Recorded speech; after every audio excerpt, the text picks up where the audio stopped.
మిత్రులారా, వార్తా కథనంపై విశ్లేషణ కార్యక్రమం డీజీటీవీ మార్నింగ్ న్యూస్ కు స్వాగతం. నేను మీ జంగి సత్య. ముందుగా రాష్ట్రంలో జరుగుతున్న రాజకీయ పరిణామాలను కనుక పరిశీలించినట్లయితే ప్రభుత్వం ఏర్పడ్డప్పటి నుంచి మరి కొత్త విజన్ లేక, కొత్త మిషన్ లేక, ఇచ్చిన 6 గ్యారెంటీలను అమలు చేయలేక 420 హామీలను ఏ విధంగా మనం ఇక్కడ ప్రజలకు చేరువ చేయాలనే కనీస ఇంగితం లేకుండా రేవంత్ రెడ్డి ప్రభుత్వం కేవలం పేర్లను మారుస్తూ మరి ఇక్కడ ప్రజలను మారుస్తూ 19 నెలల పాటు కాలం వెల్లదీస్తూ వచ్చింది. ఒకవైపు మరి ఇక్కడ ప్రాజెక్టులన్నింటినీ మెయింటెనెన్స్ కూడా కనీసం నోచుకోకపోతా ఉంటే, మరోవైపు ఏదైతే కాళేశ్వరంలో ఒక పిల్లర్ గుంగిందో దాన్ని మరమ్మతు చేపట్టకుండా మరి ఇక్కడ గత ప్రభుత్వం మీద బురద జల్లే కార్యక్రమంలో భాగంగా మరి ఇక్కడ ప్రజలకు జల ప్రధానిగా ఉన్నటువంటి కాళేశ్వరం మీద ఇంకా కుట్రలు కొనసాగిస్తూనే ఉన్నది. మరోవైపు మరి ఇక్కడ ఏదైతే ఈ అంశాన్ని ఆసరా చేసుకుని ఏపీ జలదోపిడికి పాల్పడతా ఉన్నా కూడా ప్రభుత్వం ముద్దు నిద్రపోతా ఉన్నది. మరోవైపు చూసుకున్నట్టయితే కృష్ణా నది మీద ఉన్నటువంటి ప్రధానమైనటువంటి మరి ఇక్కడ తెలంగాణకు సంబంధించిన జూరాల ప్రాజెక్టు ప్రస్తుతం ప్రమాదంలో పడింది. దానికి సంబంధించిన రోపులు మరి ఇక్కడ తెగిపోయి ఉన్నాయి. మరి ఒకవైపు జూరాలకు పెద్ద ఎత్తున వరద వస్తున్న నేపథ్యంలో వాటిని మరి ఇక్కడ సకాలంలో మరమ్మతు చేయక, ఒకవైపు మరి ఇక్కడ ఎస్డిఎఫ్ మరి వాళ్ళకు ఎస్డిఎస్ఏ మరి ఏదైతే వాళ్ళకి ఆల్రెడీ మరి ఇక్కడ రాష్ట్ర దానికి సంబంధించిన ఏదైతే ఆ ప్రాజెక్టుల పరిరక్షణ సంస్థ ఏదైతే ఉన్నదో నివేదిక ఇచ్చినప్పటికీ కూడా మరి నిధులు విడుదల చేయక సకాలంలో ఫిబ్రవరిలో ఇచ్చినప్పటికీ జూన్ వరకు కూడా ఇప్పటి వరకు మరమ్మతులు చేపట్టకుండా నిర్లక్ష్యం వహించడం మూలంగా మరి ఇక్కడ ఏదైతే జూరాల దిగువన ఉన్న ప్రాంతాలకు పెద్ద ఎత్తున ప్రమాదం పొంచి ఉన్న పరిస్థితి మనం ఇక్కడ ప్రధానంగా గమనించాలి. మరోవైపు జడ్డ నగరాలకు ఆ మంచినీటిని అందించే మంజీరా నది కూడా ప్రమాదంలో ఉన్నట్టుగా మరి ఇక్కడ అదే మన ఎస్డిఎస్ఏ మనం చెప్పిన అంశాన్ని కూడా మనం ఇక్కడ ప్రధానంగా చూడాలి. ఏది ఏమైనా రేవంత్ రెడ్డి ప్రభుత్వం పేర్లు మార్చడానికి ప్రయత్నం చేస్తా ఉన్నది. అందులో భాగంగా మరి ఇక్కడ టిఎస్ ఏదైతే న్యాబ్ గా ఉన్నటువంటి సంస్థను టీజీ న్యాబ్ గా, ఆ తర్వాత ప్రస్తుతం ఈగిల్ గా మార్చిండు. మరి ఇక్కడ గద్దలాగా మేము డ్రగ్స్ మీద మరి దాన్ని పోరాటం చేస్తా ఉంటున్నాడు. ఒకప్పుడు తెలంగాణను చూసి మరి ఇతర రాష్ట్రాలు కాపీ కొట్టేది. ఇవాళ తన గురువు ఏదైతే పరిపాలిస్తున్నటువంటి ఆంధ్రప్రదేశ్ ను మరి ఇక్కడ అందులో జరుగుతున్న కార్యక్రమాలను ఈయనే మరి ఇక్కడ కాపీ కొడుతూ తెలంగాణలో పరిచయం చేస్తున్న పరిస్థితి. అంటే ఎట్లుండే తెలంగాణ ఎట్లయింది అని చెప్పి తెలంగాణ సమాజం మరి ఇక్కడ ఈసడించుకుంటున్న పరిస్థితిని మనం ఇక్కడ ప్రధానంగా గమనించాలి. మంథని నియోజకవర్గానికి సంబంధించి కనుక చూసుకున్నట్టయితే మంథని నియోజకవర్గంలో మరి ఇక్కడ ఏదైతే మంత్రి శ్రీధర్ బాబు గారు ప్రాతినిధ్యం వహిస్తున్నటువంటి మంథని నియోజకవర్గంలో 19 నెలలుగా మరి ఇక్కడ రహదారులు ఏవైతే ఉన్నాయో వాటిని మరమ్మతు చేయించాల్సి ఉండగా మరి ఇక్కడ ఏదైతే నిత్యం ఇసుక లారీలతోటి రోడ్లన్నీ చెడిపోయి మరి ఇక్కడ చినుకు పడితే చిత్తడిగా మారుతా ఉన్నది. ఇది ముత్తారం మండలానికి సంబంధించి మంత్రి ఇలాకాలో రోడ్ల దుస్థితి చినుకు పడితే చిత్తడే. మంత్రి శ్రీధర్ బాబు ఇలాకాలో ప్రధాన రహదారుల చినుకు పడితే చిత్తడిగా మారుతున్నాయి. ముత్తారం మండలంలో రహదారుల పరిస్థితి అధ్వానంగా మారగా అధికారం చేపట్టి 19 నెలలు గడుస్తున్నా కనీసం మరమ్మతుకు నోచుకోవడం లేదని చెప్పి ఈ రకంగా మరి ఎన్ని రకాల ఇబ్బందులు ఉన్నది. ఇది ఏదైతే మరి ఇక్కడ బేగంపేట ఎక్స్ప్రెస్ నుంచి ముత్తారం వెళ్లే రహదారిలో మరి ముత్తారం దగ్గర, కేశంపల్లి దగ్గర నెలకొన్న పరిస్థితి ఈ విధంగా ఉన్న. నిత్యం మరి ఇక్కడ వందలాది ఇసుక లారీలు పోవడం మూలంగా, దుబ్బిసుక లారీలు పోవడం మూలంగా ఈ రోడ్లన్నీ చెడిపోయినాయి. ఆ రోడ్లను మరి యథావిధిగా ప్రతి 6 నెలలకు, ఏడాదికి ఒకసారి మరమ్మతులు చేపట్టాల్సి ఉండగా ఇప్పటి వరకు పైసా పనులు కూడా చేపట్టకపోవడంతో రహదారుల పరిస్థితి ఈ విధంగా అధ్వానంగా మారింది. ఇది ఒకవైపు చూసుకున్నట్టయితే మరి ఇక్కడ జిల్లా కేంద్రానికి సమీపంలో ఉన్న మండలంలో పరిస్థితి. మరోవైపు చూసుకున్నట్టయితే మరి ఇక్కడ భూపాల్పల్లి జిల్లా పరిస్థితి కనుక చూసుకున్నట్టయితే అక్కడ పరిస్థితి దయనీయంగా మారింది. ఇక్కడ చూసుకుంటే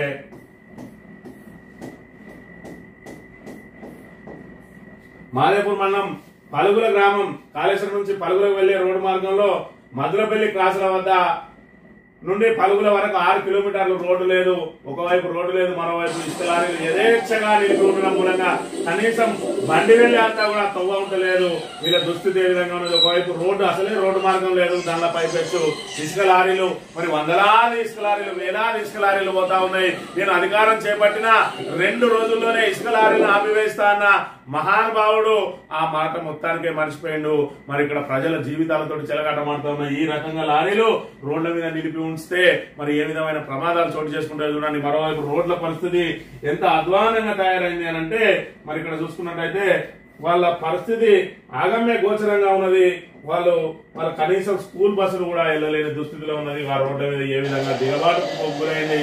స్కూల్ బస్సు ఏ విధంగా ఉన్నది, మరి ఒకప్పుడు తెలంగాణ రాకముందు ఏ విధంగా ఉండనో మళ్ళీ ఆ విధంగా మార్చేస్తా ఉన్నది కాంగ్రెస్ ప్రభుత్వం. ఇలా చూసుకున్నట్లయితే పుట్టామధు హయాంలో 5 సంవత్సరాలు ఎమ్మెల్యేగా ఉన్న సమయంలో, అదే విధంగా మరో 5 సంవత్సరాలు జిల్లా పరిషత్ చైర్మన్ గా ఉన్నప్పటికీ కూడా మరి ఇక్కడ అది భూపాలపల్లి జిల్లా ఏరియాకి వచ్చినా కూడా వాటన్నిటిని కూడా పనులు పర్యవేక్షించి మరి ఇక్కడ ఏదైతే కాటారం, మాదేపూర్, మాముతారం లాంటి రింగ్ రోడ్ పూర్తి స్థాయిలో మరి 50 ఏళ్లలో వాళ్ళు చేయలేని పనిని ఆయన 5 ఏళ్లలోనే చేసి చూపించిండు. 8 మరి ఇక్కడ ఏకకాలంలో 8 బ్రిడ్జీలు, ఒకటే రింగ్ రోడ్డు మీద 8 బ్రిడ్జీలు కట్టి మరి ఇక్కడ రింగ్ రోడ్డును పూర్తిగా అందుబాటులోకి తీసుకొచ్చిండు. గతంలో చూసుకున్నట్టయితే వర్షాకాలంలో మట్టి పోసి చేతులు దులుపుకునేది, మరి ఇక్కడ కోట్లాది రూపాయల నిధులు దుర్వినియోగం అయ్యేది. మరోవైపు మావోయిస్టు ప్రభావిత ప్రాంతం అనే నిబంధనతో అక్కడికి అధికారులు పోకుండా కాంగ్రెస్ నాయకులు, కాంగ్రెస్ కు సంబంధించిన కాంట్రాక్టర్లు జేబులు నింపుకోవడానికే పరిమితమైనటువంటి ఆ ring road, Madepur, Mamutharam, Kataram ring road ఏదైతే ఉన్నదో దానికి సంబంధించి పూర్తి స్థాయిలో చేసింది. ఇలా మోదీ లాంటి మరి ఊరికి కూడా ఇవాళ కారులో వెళ్లే పరిస్థితిని తీసుకొస్తే మళ్ళీ కాంగ్రెస్ వచ్చిన తర్వాత ఇలాంటి దుస్థితి నెలకొంటా ఉన్నది. ఇక్కడ స్కూల్ బస్సులు కూడా వెళ్ళలేకుండా ఏదైతే ఇసుక లారీలు ధ్వంసం చేసి రోడ్లన్నీ మరి ఇక్కడ పూర్తిగా సర్వనాశనం చేయడం మూలంగా ఈ రకంగా తయారైన పరిస్థితిని మనం ఇక్కడ ప్రధానంగా చూడవచ్చు. ఇది ప్రస్తుతం నెలకొన్న పరిస్థితి. వార్తా కథనాలను కనుక చూసినట్లయితే ముందుగా నమస్తే తెలంగాణ డేంజర్ జోన్ లో జూరాల సొంత జిల్లా ప్రాజెక్టుపై పట్టింపు లేని సీఎం రేవంత్. బీఆర్ఎస్ ప్రభుత్వం నాటి నిధులతో మరమ్మతు, 19 నెలలైన అదనంగా పైసా విధించిన ప్రభుత్వం 8 కోట్ల పాత బకాయిలో 1 కోటి మాత్రమే చెల్లింపు, ప్రమాదం లేదంటూ అధికారుల బుకాయింపు, కాళేశ్వరంపై కాంగ్రెస్ నాయకుల కారుకూతలు, జూరాల దెబ్బతింటున్నాం నోరు మీద పరిమైన ప్రాజెక్టును పరిశీలించిన బీఆర్ఎస్ నేతల బృందం. మరొక వైపు మేడిగడ్డకు సంబంధించి ఒక్క పిల్లలు ఉంగిపోతే దాని మీద నానా యాగి చేసిన రేవంత్ రెడ్డి ప్రభుత్వం. మరి ఇక్కడ చూసుకున్నట్టయితే మరి ఇక్కడ వాళ్ళ ఆధ్వర్యంలో ఎస్ఎల్బిసి టన్నల్ గురించి 8 మంది సజీవ సమాధి అయినరు. దాని మీద ఎలాంటి మరి నోరు మెదపరు, అది నిరర్ధకమైన ప్రాజెక్ట్ అని చెప్పి తేటతెల్లమైనా కూడా ఇంకా దాన్ని బుకాయించే ప్రయత్నమే చేస్తా ఉంటారు. ఒకవైపు సుంకిశాల గోడ గొలినా కూడా దాని మీద ఎన్డీఎస్ఏ రాదు, ఏసీబీ రాదు. దానికి సంబంధించి మరి ఇక్కడ ఏదైతే ఆ కేంద్రం ఎంక్వైరీలు చేయది, మరి ఇక్కడ రాష్ట్ర ప్రభుత్వం దాని మీద నోరు మెదపది. తాజాగా జూరాల మరి ఇక్కడ బీఆర్ఎస్ ప్రభుత్వ హయాంలోనే మరమ్మతులకు మరి అలాంటి నిధులు విడుదల చేస్తే ఆ నిధులకు సంబంధించిన వాటిని వేరే వైపు మళ్లించి మరి ఆ నిధులు సరిగ్గా అయ్యాక ఏదైతే మరమ్మతులను నిర్లక్ష్యం వహించడంతో ఇవాళ వాటి ఏదైతే దానికి సంబంధించిన ఐరన్ రోపులు తెగిపోవడంతో ఇప్పుడు జూరాల దిగువ ప్రాంతంలో ఉన్న మరి ముంపు గ్రామాలకు పెద్ద ఎత్తున ప్రమాదం ఏర్పడే అవకాశం ఉన్నది. అయినప్పటికీ కూడా ప్రభుత్వం ముద్ద నిద్రపోతున్న పరిస్థితిని మనం ఇక్కడ చూడాలి. కాంగ్రెస్ నిర్లక్ష్యం జూరాల శాపం, ముఖ్యమంత్రి మంత్రులు ఇకనైనా రిపేర్లు చేపట్టాలి, లోతట్టు ప్రాంతాలకు అలర్ట్ చేయాలంటున్న కేటీఆర్. రేవంత్ కు రైతుల లీగల్ నోటీస్ అట, శ్రీశైలం ప్రాజెక్టు ప్రభుత్వం పట్టించుకోవడం లేదని ఆరోపణ, మంత్రి CS irrigation secretary KRMP chairman కు తాకీదులు, మరమ్మతు చేపట్టాలని తెలంగాణ రైతు సమాఖ్య డిమాండ్. శ్రీశైలం ప్రాజెక్టును నిర్లక్ష్యం వహిస్తా ఉన్నదని అంటే ప్రభుత్వం ఇక్కడ మరి ఏదైతే ఆ ప్రజలకు ఏది అవసరమో వాటిని చేపట్టాల్సింది పోయి మరి ప్రజలను నానా చిత్రహింసలకు గురి చేస్తా ఉన్నది, రైతులను నానా ఇబ్బందులకు గురి చేస్తున్న నేపథ్యంలో రైతులే లీగల్ నోటీసులు ఇచ్చింది ముఖ్యమంత్రికి అని అంటే మన ప్రభుత్వ పరిపాలన మరి ఎంత గొప్పగా ఉన్నదనేది దీన్ని బట్టి మనకు తేటతెల్లం అవుతున్న పరిస్థితిని మనం ఇక్కడ గమనించాలి. ఇక్కడ రైతు పండుగలు చేసుకోరంటారు, మేము రైతు భరోసా ఇచ్చినాం. ఏదో రైతు భరోసా అంటే ఇక్కడ దేశంలో మరి ఇక్కడ ఏదంటే తెలంగాణ ప్రజలకు తెలియని కొత్త పథకం తీసుకొచ్చి ప్రవేశపెట్టినట్టు ఇలా చూసుకున్నట్టయితే ఏ పథకమైనా దానికి నువ్వు ఎన్ని మార్పులు చేసినా వాళ్ళకు ఎవరైతే ఆ పథకాన్ని ప్రవేశపెట్టినో వారి పేర్లు ఎన్నని కూడా రూపుమాపు.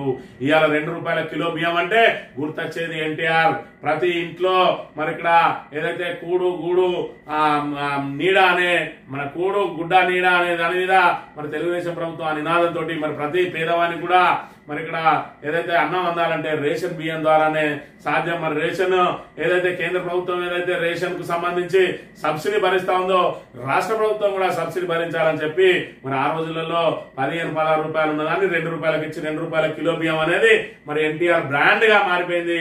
ఇవాళ 2 రూపాయల కిలో బియ్యం అంటే ముందుగా గుర్తొచ్చేది ఎన్టీఆర్. ఆ తర్వాత చూసుకున్నట్టయితే ఆరోగ్యశ్రీ మరి ఇక్కడ ఏదైతే ప్రభుత్వ దవాఖానాలో సరైన వైద్యం అందక ప్రైవేటుకు పోతే మరి ఇక్కడ అవి ఫీజులు భరించలేక వాళ్ళు వేసిన మరి ఏదైతే ఉంటుందో దాన్ని వైద్య ఖర్చులు భరించలేని పరిస్థితులలో కార్పొరేట్ ఆసుపత్రుల్లో సైతం వైద్యం చేసుకోవడానికి వీలుగా ఆరోగ్యశ్రీ పథకాన్ని తీసుకొచ్చి కార్పొరేట్ ఆసుపత్రుల్లో కూడా ఆరోగ్యశ్రీ సేవలను అందించిండు. ఇలా ఆరోగ్యశ్రీ అంటే గుర్తొచ్చేది వైఎస్ఆర్. ఆయన తెలంగాణకు వ్యతిరేకైనా లేదంటే మరి ఇక్కడ తెలంగాణను ఆయన ఏదైనా అభివృద్ధి చేయకపోయినా కానీ రాష్ట్ర ప్రయోజనాలకు రాష్ట్ర ప్రజలందరికీ అందేటువంటి ఆరోగ్యశ్రీ ప్రవేశపెట్టిన వైఎస్ఆర్. ఇలా ఆరోగ్యశ్రీ అంటే గుర్తొచ్చేది వైఎస్ఆర్. అది రాజీవ్ ఆరోగ్యశ్రీ అని పెట్టుకో, రేపు తెలంగాణ మరి ఆరోగ్యశ్రీ అని పెట్టుకో, లేదంటే జయశంకర్ ఆరోగ్యశ్రీ అని పెట్టుకో. పథకాన్ని ఎవరు ప్రారంభించిన ఈ పథకం, దీని ఆలోచన ఎవరిది, దీని గొప్పతనం ఎవరిది అని అంటే అది ఖచ్చితంగా మరి వైఎస్ఆర్ పేరు అయిన పడుతుంది. ఇవాళ మొత్తం ఏదో నేను బుచ్చగాలకు వేసినట్టు వేస్తాడు మన కేసీఆర్ రైతు బంధు, నేను వచ్చి ఆత్మగౌరవంతో ఎత్తా అని చెప్పి గొప్ప గొప్ప మాటలు, పొడుగు మాటలు మాట్లాడి మరి కురుస పనులు చేసినటువంటి రేవంత్ రెడ్డి ఇలా రైతు బంధు అనేది కనుక మరి దాన్ని చేసినట్టయితే గుర్తొచ్చేది కేసీఆర్. రైతు బీమా అంటే గుర్తొచ్చేది కేసీఆర్. కళ్యాణ లక్ష్మి అంటే గుర్తొచ్చేది కేసీఆర్. కేసీఆర్ కిట్ అంటే నువ్వు దానికి ఏం పేరు మార్చినా గుర్తొచ్చేది కేసీఆర్. అసొంటి అనేక సంక్షేమ పథకాలను ప్రవేశపెట్టిండు. ఇలా రైతు బంధు పేరు మార్చి రైతు భరోసా అని పెట్టినంత మాత్రాన రేవంత్ రెడ్డి నీకు వచ్చేది లేదు. నువ్వు కూడా పేద ప్రజల గుండెల్లో సుస్థిర స్థానం సంపాదించుకోవాలంటే కేసీఆర్ పెట్టిన సంక్షేమ పథకాలను కొనసాగిస్తూనే ఇంకా గొప్పగా ఆలోచన చేయి. ప్రజలను ఏ విధంగా అభివృద్ధి చేయాలి, మరి ఇక్కడ నిరుద్యోగులకు ఉద్యోగాలు ఇవ్వలేకపోతే వాళ్ళకి ఏ విధంగా ఉపాధి కల్పించాలనే దాని మీద ప్రత్యామ్నాయం ఆలోచన చేయి. మరి ఇక్కడ నువ్వు ఏదైతే మరి ఇక్కడ దావోస్ పోయి పెట్టుబడులు తీసుకొచ్చినా 2 లక్షలకు పైపెచ్చు పెట్టుబడులు తీసుకొచ్చినా ఇప్పటికి ఒక్క ఉద్యోగం రాకపోయా. మరి ఇక్కడ గొప్ప గొప్ప మాటలు ఎంఓఈలలో చూపించడం కాదు, మరి ఇక్కడ స్వయంగా వాళ్ళు ఎవరైతే ప్రజలకు లబ్ధి జరిగితే వాళ్ళే నెత్తిలో పెట్టుకొని తిరుగుతారు.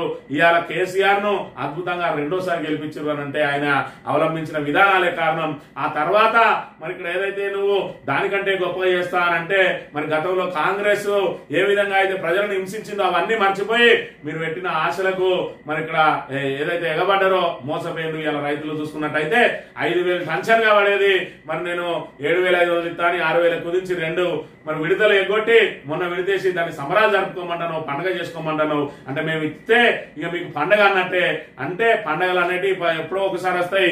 మరి ఇక్కడ యథావిధిగా కొనసాగాల్సినట్టు నువ్వు పండగగా మార్చినావు అంటే మళ్ళీ అది వ్యవసాయాన్ని దండగగా మార్చడానికే నువ్వు చేస్తున్న ప్రయత్నం అనే విషయాన్ని మనం ఇక్కడ గమనించాలి. దానికి నీకు రైతులే లీగల్ నోటీసులు ఇస్తా ఉన్నారంటే దుస్థితి ఏ విధంగా ఉన్నదో చూడాలి. ఇక స్థానిక సమరం కాంగ్రెస్ లో కలవనం, సొంత సర్వేలో నెగిటివ్ రిపోర్ట్ తో కలుగుతున్న కాంగ్రెస్ అట. అందుకే రేవంత్ రెడ్డి ఏం చేసిండు, స్థానిక సంస్థల ఎన్నికల బాధ్యతల నుంచి తప్పుకున్నాడు. ఎక్కడైతే మరి మీకు ఇన్ఛార్జ్ మంత్రులు ఇచ్చినామో మీ మంత్రులదే బాధ్యత అంటా ఉన్నారు. ఒకవైపు చూసుకున్నా ఉంటే కాంగ్రెస్ ను తరిమి కొట్టడానికి మరి ఇక్కడ స్థానిక సంస్థల ఎన్నికలను మరి ఇక్కడ అస్త్రంగా వాడుకోవాలని తెలంగాణ యావత్ ప్రజానీకమంతా, నిరుద్యోగులైతే మేము ఏ విధంగా అయితే బీఆర్ఎస్ మీద అసత్య ప్రచారాలు చేసి వాళ్ళ ఓటమికి కారణమైనమో ఇవాళ ఖచ్చితంగా మీ నిజాలు చెప్తాం. మీ మీద ఒక్క అబద్ధం కూడా చెప్పాల్సిన అవసరం లేదు. ఊరూరా తిరుగుతాం. మీరు చెప్పినట్టే 1 కోటి మంది ఉన్నారని 30 లక్షల మంది నిరుద్యోగులు అన్నారు. ఇంటూ 3 వేసుకున్నా కూడా 90 లక్షల మంది ఓటర్లు ఖచ్చితంగా మీకు వ్యతిరేకంగా ఓటు వేస్తామని చెప్పి మరి ఇక్కడ ప్రతినబుతున్న పరిస్థితి. మరోవైపు రైతులైతే మరి ఇక్కడ రైతు బంధు నువ్వు ఏదైతే రైతు భరోసా చేసి పండుగ చేసుకోమంటున్నావు, ఎగ్గొట్టిందని కేసీఆర్ మీద అభాండాలు వేస్తా ఉన్నావు.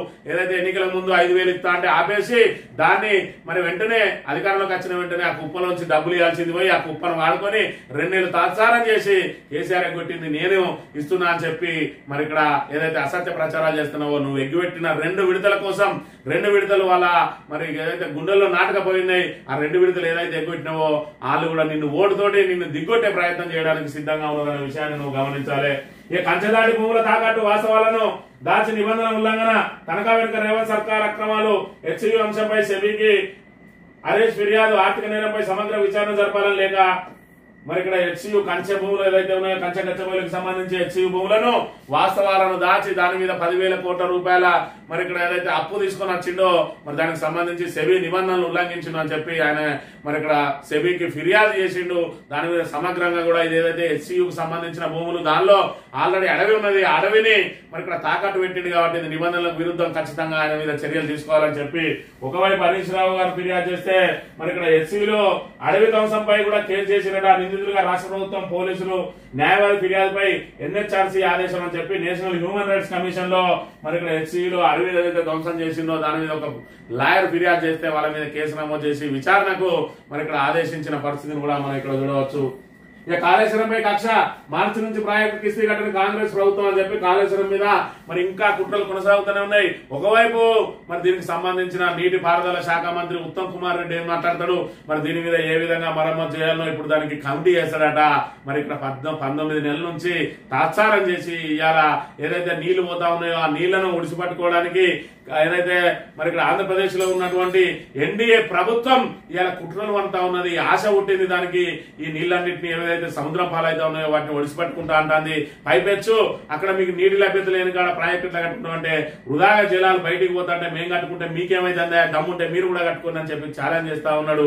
మరి ఇక్కడ చంద్రబాబు నాయుడు అంటే మన తెలంగాణలో ఎలాంటి అసమర్థ ప్రభుత్వం ఉన్నది అనేది ఆయన ఛాలెంజ్ బట్టి తెలుస్తా ఉన్నది. మరోవైపు చూసుకుంటే కాళేశ్వరం కోసం తీసుకున్న అప్పుకు సంబంధించి మార్చి నుంచి ఇప్పటి వరకు ₹1 కూడా కిస్తీ గానీ దానికి సంబంధించిన వడ్డీ గానీ కట్టకుండా తాత్సారం చేస్తా ఉంటే మరి మిమ్మల్ని ఎన్పిఎల్ వేస్తాం, నిరర్ధకమైన ప్రాజెక్టులుగా మేము అవి డిసైడ్ చేస్తామని మరి ఇక్కడ ఏదైతే కార్పొరేషన్ కు రుణాలు ఇచ్చిన సంస్థలు చెప్తా ఉంటే మరోవైపు మాకు కావాల్సింది కూడా అదే, కాళేశ్వరాన్ని నిరర్ధక ప్రాజెక్టుగా వీళ్ళు తేల్చిరు అని చెప్పి మరి అసలు విషయం డబ్బులు కట్టకపోతే మరి వాళ్ళు చేసిన దాన్ని కూడా ప్రచారం చేసి ప్రజల్లో దుష్ప్రచారం మొదలు పెట్టడానికి ప్రయత్నం చేస్తా ఉన్నాడు. ఇప్పటికే నేను మరి ఏదైతే మరి తెలంగాణ మన బీఆర్ఎస్ ప్రభుత్వం చేసిన అప్పులను కట్టడానికి నాకు ఉన్న ఆదాయం అంతా పోతుందంటావు. ఒకవైపు 1,70,000 కోట్ల అప్పు తీసుకొని వస్తావు, మరి నువ్వు ఇక్కడ కట్టినవి 60-70 కోట్లు అయితే తెచ్చింది 1,70,000 కోట్లు.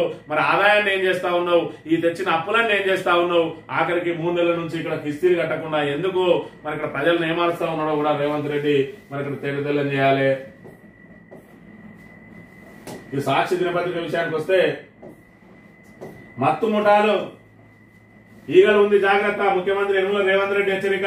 యాంటీ నార్కోటిక్స్ బ్యూరో ఇకపై ఈగలట, తెలంగాణ గడ్డపై మాదక ద్రవ్యాల ఆలోచన చేస్తే వెన్నువిరుస్తాం అంటే ఇప్పుడే కొత్తగా పుట్టించిన ఆయనే ఈగల్ అనే సంస్థను తీసుకొని వచ్చిందట. ఈగల్ అంటే ఏంటి అంటే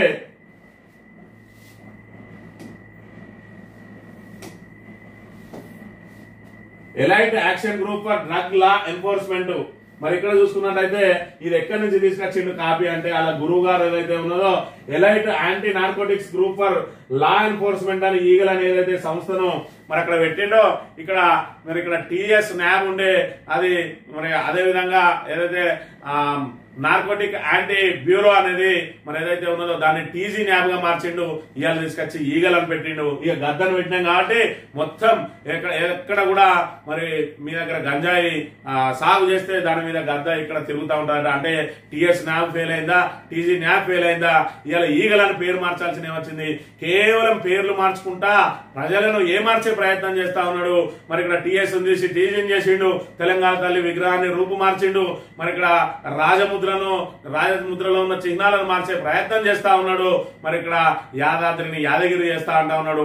పేర్లు మార్చలే తప్ప తెలంగాణ ప్రజలకు ఈయన చేసిండు శూన్యం. రైతు బంధును రైతు భరోసాగా మార్చిండు. మరి ఇక్కడ రైతులకు భరోసా లేకుండా చేసిండు. ఇవాళ రైతు బీమా మరి ఇక్కడ ప్రజలకు ధీమా లేకుండా చేసిండు. ఇవాళ టీఎస్ న్యాబ్ ను మరి ఇక్కడ తీసుకొచ్చి టీజీ న్యాబ్ చేసి ఆ తర్వాత తీసుకొచ్చి ఈగల్ గా మార్చి మరి ఈయన కొత్తగా ఏదో తీసుకొచ్చినా అని చెప్తున్న పరిస్థితిని మనం ఇక్కడ ప్రధానంగా గమనించాలి. ఇక్కడ చూసుకున్నట్టయితే తెలంగాణలో మరి ఇక్కడ డ్రగ్స్ సంస్కృతి పెరిగిపోతా ఉన్నదని చెప్పి నేను స్వయంగా ఆయననే చెప్తా ఉన్నాడు. కిరాణా కొట్లలో కూడా డ్రగ్స్ దొరికే పరిస్థితి ఉన్నదట. అంటే నీ కింద ఉన్న సంస్థలు నువ్వు ఆల్రెడీ హోంమంత్రివి, మరి ఏం చేస్తా ఉన్నావు? ఆయన మాటలు ఒకసారి విన్నట్టయితే విద్యార్థులకు నేను సూచన చేస్తున్నా, మీ స్కూల్ మీ కాలేజీల ముందర ఏవైతే కిరాణా కొట్లు ఉన్నాయో కిరాణా కొట్టుల్లో చాక్లెట్లే కాదు గంజాయి చాక్లెట్లు అమ్మే సంస్కృతి స్లోగా తెలంగాణ రాష్ట్రంలో కనిపిస్తుంది. విద్యార్థులు అంటే ఏం చేసాడు వాళ్ళు విద్యార్థులకి విజ్ఞప్తి చేస్తాడు, మీ కిరాణా కొట్లలో మరి ఇక్కడ గంజాయి చాక్లెట్లు మరి ఇక్కడ లభిస్తా ఉన్నాను అంటే ఎవడో ఒకడు మరి ఇక్కడ కొనుక్కునేది కావచ్చు ఆ స్కూల్లో కాలేజీలో పోయి ఈయన చెప్పిన మాటలు వింటే అక్కడ ఉన్న మొత్తం మందికి ఏదో మన గంజాయి చాక్లెట్లకు ఇక్కడ దొరుకుతాయని చెప్పి సమాచారాన్ని వాళ్ళకి తెలియజేయడం ద్వారా వచ్చే లాభం ఏందో మరి ఇక్కడ ముఖ్యమంత్రి గారు చెప్పాలి. ఒకవైపు కిరాణా కొట్లలో కూడా గంజాయి చాక్లెట్లు అమ్ముతా ఉన్నారంటే అది మరి ప్రభుత్వ చేతగాంతనానికి నిదర్శనం కాదా? ఆయన ఏదైతే పరిధిలో ఉంచుకున్నాడో హోంశాఖ వైఫల్యానికి మరి ఇక్కడ అది నిదర్శనం కాదా అనే విషయాన్ని మనం ఇక్కడ ప్రధానంగా గమనించాలి. అంటే తన వైఫల్యాలను మరి ఇక్కడ ఆయన ఏం మాట్లాడుతాడో తెలియదు, ఆయన వైఫల్యాలను ఆయనే చెప్పుకుంటా ఉన్న పరిస్థితి. ఇవాళ 19 నెలలైనా కూడా డ్రగ్స్ ను అరికట్టలేక కిరాణా కొట్లలో కూడా మరి ఇక్కడ గంజాయి చాక్లెట్లు వస్తా ఉన్నాయంటే ప్రభుత్వం ఏ రకంగా ఫెయిల్ అయిందో ఆయన మాటల్లోనే మనకి ఇక్కడ తెలిసిపోయింది. ఈ రకంగా ఉన్నది మరి ఇక్కడ కాంగ్రెస్ ప్రభుత్వ పరిపాలన అనే విషయాన్ని మనం ఇక్కడ ప్రధానంగా గమనించాలి. జూరాల భద్రమేనా అంటే ఏ విధంగా భద్రం ఉంటది? ఆల్రెడీ మరి ఇక్కడ తెగిపోతా ఉన్నాయి దానికి సంబంధించిన ఐరన్ రోపులు. మరి ఇక్కడ 4వ గేటుకు తెగిన ఐరన్ రోప్ అట. ఈ రకంగా రోపులు తెగిపోతా ఉన్నాయి ఫిబ్రవరి నుంచి ఇప్పటికి. మరి ఆల్రెడీ వర్షాకాలం ప్రారంభమయ్యే ముందే ఏమైనా ఉంటే మరి అవకతవకలు ఏమన్నా ఉన్నా, మరి మరమ్మతులు చేయాల్సిన ఏమన్నా ఉన్నా కూడా, ఇబ్బందులు ఏమన్నా ఉన్నా కూడా అవన్నింటినీ కూడా సరి చేసుకోవాల్సింది. మరి ఇక్కడ సమ్మర్ టైంలో ఫిబ్రవరిలో నివేదికిస్తే మరి జూలై వరకు కూడా, జూన్ వరకు కూడా మరి కనీసం ఈ రోపులను మార్చే ప్రక్రియ పూర్తి కాలేదనంటే ఎంత అసమర్థతలో నడుస్తా ఉన్నది ప్రభుత్వం అనే విషయాన్ని కూడా మనం ఇక్కడ గమనించాలి. ఈగల కోసం మన గురువు గారు పెట్టిన ఈగల గురించి ఎంత గొప్పగా చెప్పుకుంటున్నా కూడా దీని వల్ల తెలుస్తా ఉన్నది. ఇక రైలు పట్టాలపై కారట ఆత్మహత్య యత్నంలో భాగంగా యూపీ మహిళ అల్సల్ పట్టాలపై 7 కిలోమీటర్ల ప్రయాణం రంగారెడ్డి జిల్లాలో కట్టిన అతి కష్టం మీద ఆమెను అదుపులో తీసుకున్న పోలీసులు పలు రైళ్లకు అంతరాయం. ఆమెను ఎర్రగడ్డ పిచ్చాసుపత్రికి తరలించినట్టు నిన్నటి రోజున కనుక ఆమె చేసిన సాహసాన్ని మరి చూసినట్టయితే ఆత్మహత్య చేసుకుంటా అని చెప్పి ఈ విధంగా కారును రైలు పట్టాల నుంచి ఓడిస్తా ఉన్నది. రైలు పట్టాలపై కారు వస్తోంది అంటే అని అనుకుంటున్నారా? ఎస్, ఇది నిజంగా జరిగింది. రంగారెడ్డి జిల్లా శంకర్పల్లి మండలంలో నాగులపల్లి నుంచి శంకర్పల్లి వెళ్లే మార్గంలో పట్టాలపైకి ఓ యువతి కారు నడుపుతూ ఈ రకంగా పట్టాల మీదకి వెళ్ళి తీసుకుపోయింది. కారణం ఏంటంటే భర్తతో జరిగిన గొడవ మూలంగా ఆత్మహత్య చేసుకుంటానికి మరి అక్కడ పట్టాల మీద కారు తీసుకుపోతా ఉంటే అక్కడ చూసిన ఎవరైతే మరి ఆ పట్టాలకు సంబంధించిన గేట్ మెన్ ఎవరైతే ఉంటారో ఆయన అప్రమత్తం చేయడంతో ఆ రైళ్లన్నీ ఎక్కడికక్కడ నిలిపేసి ఆమెను మరి స్థానికుల సహాయంతో పోలీసులు ఆమెను అదుపులోకి తీసుకుని మరి ఆ ఎర్రగడ్డ ఆసుపత్రికి తరలించిన పరిస్థితిని కూడా మనం ఇక్కడ ప్రధానంగా చూడాలి. ఇక ఐఎస్ఎస్ లోకి శుభాంశు ఆ ఘనత సాధించిన తొలి భారతీయుడిగా చరిత్ర. ఐఎస్ఎస్ తో అనుసంధానమైన గ్రేస్ అని చెప్పి మరి ఇక్కడ అంతరిక్షంలోకి వేయండు. మరి ఇక్కడ ఇంటర్నేషనల్ మరి పరిశోధన సంస్థలోకి వెళ్లి చేరి తొలి భారతీయునిగా రికార్డు సృష్టించిండు. మరి ఇక్కడ సంబంధించి అంటే భారతదేశానికి సంబంధించి కూడా ఏ విధమైన టెక్నాలజీలో మనం దూసుకుపోతున్నాం అనడానికి ఇక్కడ శుభాంశు చేసిన నిన్నటి సాహస యాత్ర మరి ఇక్కడ దీనికి నిదర్శనంగా నిలుస్తుందని చెప్పి మనం ఇక్కడ ప్రధానంగా భావించవచ్చు. ఇక ఫోన్ ట్యాపింగ్ కేసులో నేడు ఆంధ్రజ్యోతి ఎండీ వాంగ్మూలం. సిట్ ఆఫీసులో ఉదయం 11 గంటలకు హాజరు. చేవెళ్ల ఎంపీ కొండా విశ్వేశ్వరరెడ్డికి పిలుపు. అక్రమ ఫోన్ ట్యాపింగ్ లో బాధితులు ఎందరో ఎస్ఐబి సిడిఆర్ లో 615 ఫోన్ నెంబర్లు. సిడిఆర్ ఆధారంగా వాంగ్మూలాల నమోదు పక్కాగా సాక్ష్యాధారాలు సేకరించడానికి సిట్ ప్రయత్నం అని చెప్పి మరి ఎవడన్నా ఫోన్ ట్యాపింగ్ నాదైందని పోతారు కానీ సిట్టే వెళ్తాడట. నెత్తి మీద రూపాయి పెడితే పావులాకు మరి అమ్ముడు పోనోడు కూడా నా ఫోన్ ట్యాప్ అయింది, నా ఫోన్ ట్యాప్ అయిందని రాధా కిట్టి గారు లాంటి వాళ్ళు మాట్లాడుతున్న పరిస్థితి. మరి ఫోన్ ట్యాపింగ్ అంశాన్ని కనుక ఒకసారి పరిశీలించినట్లయితే దీని మీద మరి ఇక్కడ కేసీఆర్ గారు ఒక్కటే మాటలు చెప్పిండు ఫోన్ ట్యాపింగ్ సంబంధించి. ఇప్పుడు కాదు, ఏదైతే ఫోన్ ట్యాపింగ్ అని చెప్పి మరి ఇక్కడ అంశం తెర మీదకి వచ్చి మరి ఇక్కడ బురద జల్లే ప్రయత్నం చేసిండో ఆ రోజు ఒక్కటే మాట చెప్పిండు. అదే మరి అప్పటికి ఇప్పటికి అదే మాట మరి ఇక్కడ ప్రజలకు అర్థమైంది కానీ ఈ సన్నాసులకు మాత్రం అర్థమైంది లేదనే విషయాన్ని మనం ఇక్కడ గమనించాలి. ఆయన ఏం మాట్లాడిన ఫోన్ ట్యాపింగ్ మీద అంటే అలా ఫోన్ ట్యాపింగ్ ఏదైనా మీకు పిచ్చిపడుతున్నది కానీ ముఖ్యమంత్రికి ఫోన్ ట్యాపింగ్ ఏమైనా సంబంధం ఉంటుందా? రాహుల్ ఇంత పెద్ద సీనియర్ లీడర్. ముఖ్యమంత్రి gets reports from the intelligence department. వాడు ఎట్లా తీసుకొచ్చిన రిపోర్ట్ మాకేనే తెలుస్తుంది నాకు అర్థం. వాడు ట్యాపింగ్ చేసిండా, టూపింగ్ చేసిండా, డబ్బులు ఇచ్చిండా, ఇంకేదో రహస్య వ్యవస్థ పెట్టుకున్నా మాకు ఎందుకు తెలుస్తుందా? అదో ఇష్యూ అవా ఇంత సిల్లి. ఆ గవర్నమెంట్ ఎంత సిల్లి ఉన్నదో మీరు కూడా అట్లా తయారైపోయారు పూర్తిగా. ఇంటెలిజెన్స్ వ్యవస్థ అనేది ప్రతి ఏ రాష్ట్రంలో అయినా ముఖ్యమంత్రికి మరి ప్రతిరోజు కూడా నివేదికలు ఇస్తుంది. మరి అది దానికి సంబంధించి ప్రతిపక్ష నాయకులు ఏం చేయబోతా ఉన్నారు అంటే మరి ఇక్కడ రాష్ట్రానికి సంబంధించి ఏదైనా మరి ఇక్కడ అల్లర్లు సృష్టించే అవకాశం ఉన్నదా, లేదంటే ప్రతిపక్షం ఏ విధంగా అడుగులేస్తా ఉన్నది, లేదంటే మనం పెట్టిన పథకాలు ప్రజల్లోకి చేరుతా ఉన్నాయా, ప్రజల నుంచి వ్యతిరేకత వస్తా ఉన్నదా, మన సొంత పార్టీ లీడర్లు ఎవరైనా మరి ఇక్కడ ప్రభుత్వానికి వెన్నుపోటు పొడిచే ప్రయత్నం చేస్తా ఉన్నారా అని చెప్పి అందరి మీద కూడా మరి ఇక్కడ ఇంటెలిజెన్స్ రిపోర్ట్ తీసుకోవడం అనేది సర్వసాధారణం. దానిలో భాగంగా మరి ఇంటెలిజెన్స్ వాళ్ళు ఏ విధంగా తీసుకొచ్చుకుంటారో అది వాళ్ళ ఇష్టం. వాళ్ళు ఫోన్ ట్యాపింగ్ చేస్తారా, వాళ్ళ వెనుక మనుషులను పెడతారా, వాళ్ళ మీద నిరంతరం నిఘా పెడతారా, అది మరి దానికి సంబంధించి చూసుకోవాల్సింది ఇంటెలిజెన్స్ విభాగం. దాని ద్వారా ఏదైనా అక్రమాలు జరిగితే కూడా బాధ్యత వహించాల్సింది ఇంటెలిజెన్స్ విభాగం. దానికి ముఖ్యమంత్రికి ఏం సంబంధం ఉంటుందని ఉన్న బదులు కొట్టి చెప్పినా కూడా మళ్ళీ దాన్ని పదే పదే పదే పదే బురద జల్లే కార్యక్రమం చేస్తా ఉన్నారు. చివరికి తేలేది ఏంటంటే ఏమీ తేలేదు కానీ వీళ్ళకి మాత్రం టైం పాస్ అవుతుంది, వీళ్ళ ప్రజా వ్యతిరేక వ్యతిరేక విధానాలు ఏవైతే ఉన్నాయో వాటన్నిటిని ప్రజల దృష్టి మరల్చేందుకు ఒకసారి టెలిఫోన్ వివాదం, ఫోన్ ట్యాపింగ్ వివాదం, మరోసారి కాళేశ్వరం వివాదం, మరోసారి చూసుకున్నట్టయితే ఏదైతే ఈ కార్ రేసు వివాదం, ఈ రకంగా ఒకటి తర్వాత ఒకటి అడదింపి ఇడిదింపి 19 నెలలు గట్టెక్కించుకుంటూ వచ్చిండ్రు. ఇంకొక 3 సంవత్సరాలు ఏ విధంగా గట్టెక్కాలని, మరి అందులో భాగంగా ప్రధానంగా ఈ స్థానిక సంస్థల ఎలక్షన్లను ఏ విధంగా గట్టెక్కాలని రేవంత్ రెడ్డి సర్కార్ మరి ఇక్కడ మల్లగుల్లాలు పడుతున్న పరిస్థితులు అయితే మనం ఇక్కడ ప్రధానంగా చూడవచ్చు.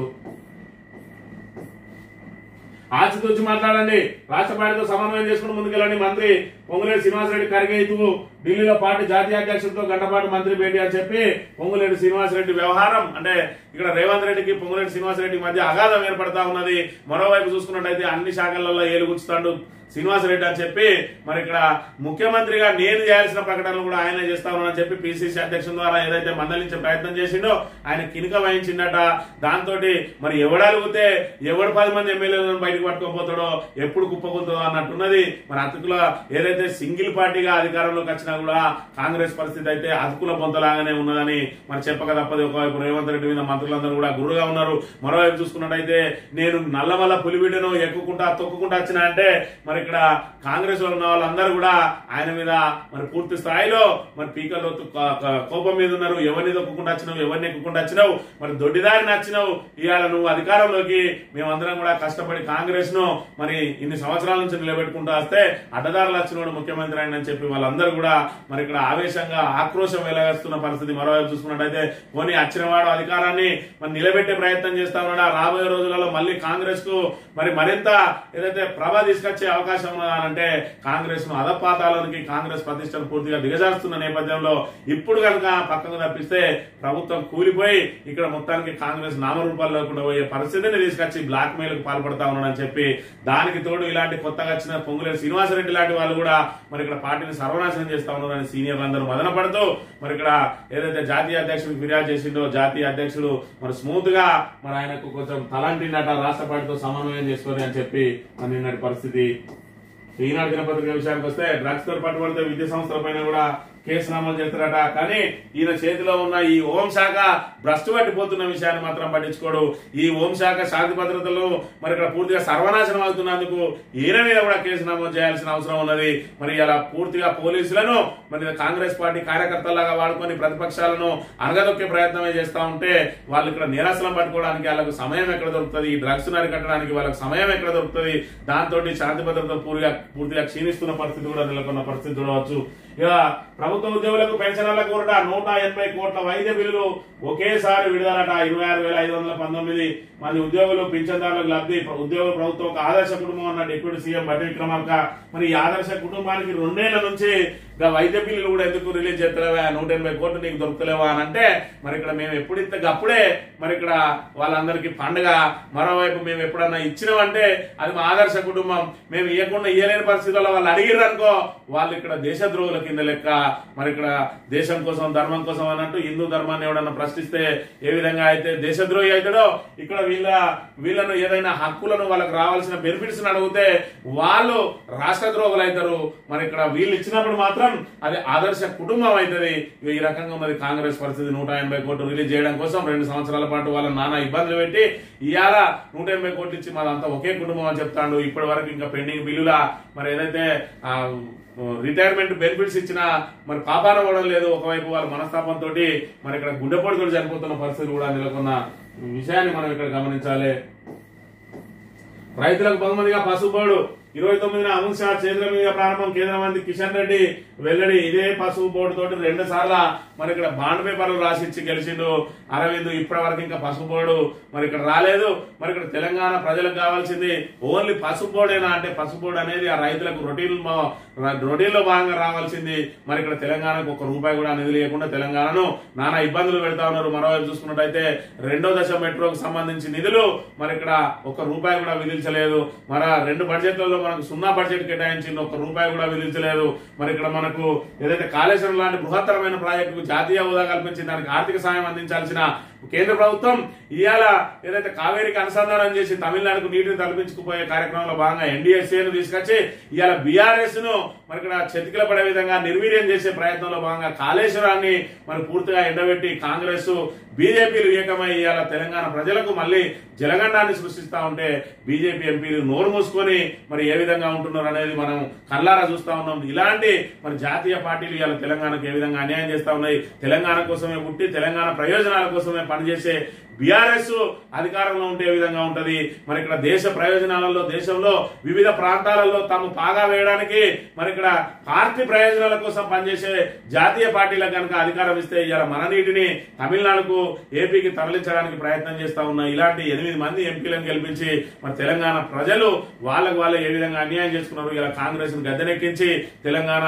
ప్రయోజనాలను ఏ విధంగా తాకట్టు పెడతా ఉన్నారు అనేది మనకు కళ్ళారా చూస్తా ఉన్నాం. కాబట్టి ఇకనైనా మనం మేల్కొనాలి. ఎన్నికలు ఎప్పుడొచ్చినా కూడా మరి ఇక్కడ కాంగ్రెస్ బీజేపీలకు బుద్ధి చెప్పి స్థానిక సంస్థల ఎన్నికలలో పూర్తి స్థాయిలో వాళ్ళకి డిపాజిట్ కనుక రాకుండా చేసినట్టయితే అందరూ సెట్ అవుతారు, బీజేపీ కూడా సెట్ అవుతుంది. కాబట్టి మన ప్రయోజనాలు మన హక్కులు మనం కాపాడుకోవాలంటే కాంగ్రెస్ బీజేపీలను బొందబెట్టాలంటే ఓటుతోటే సాధ్యమైన విషయాన్ని మనం గమనించి రాబోయే ఎలక్షన్లలో ఓటు ఎప్పుడొచ్చినా కూడా మరి ఇక్కడ బీఆర్ఎస్ కు పట్టం కడితేనే మన ప్రాంత ప్రయోజనాలు నిలబడతాయని మరి మీరందరూ కూడా మరొకసారి మరణం చేసుకోవాలని కోరుతూ ఇది ఈ రోజు మార్నింగ్ న్యూస్. తిరిగి రేపు వెళ్దాం. Thank you very much.